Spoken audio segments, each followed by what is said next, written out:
In this video, you'll learn how to swap Ethereum for Solana in the Phantom wallet. By following these steps, you will be able to exchange your ETH for SOL efficiently within the wallet interface. Begin by opening the Phantom wallet application on your device. Once the application is launched, you will be directed to the home screen where all your wallet balances and options are displayed. On the home screen, locate and click on the swap option.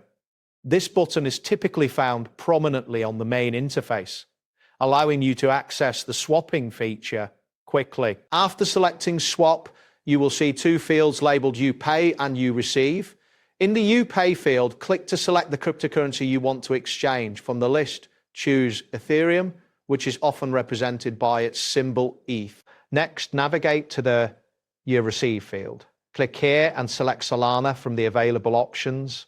Solana will usually be listed alongside other cryptocurrencies, making it easy to find. Once you have selected Ethereum in the You Pay field and Solana in the You Receive field, enter the amount of ETH you wish to swap.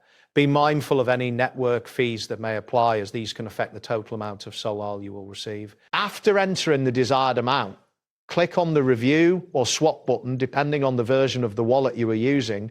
This action will prompt the wallet to display a summary of your transaction, including the amount of SOL you will receive and any fees involved.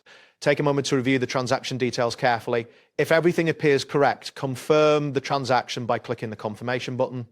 This step is crucial to ensure that you are satisfied with the swap before it is processed. After confirming the transaction will be submitted to the network, you may see a loading indicator or a progress bar as the swap is being processed. This duration can vary based on network congestion and other factors. Once the transaction is complete, you will receive a confirmation message indicating that the swap was successful.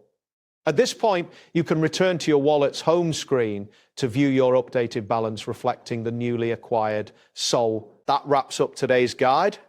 Thanks for watching, and catch you in the next tutorial.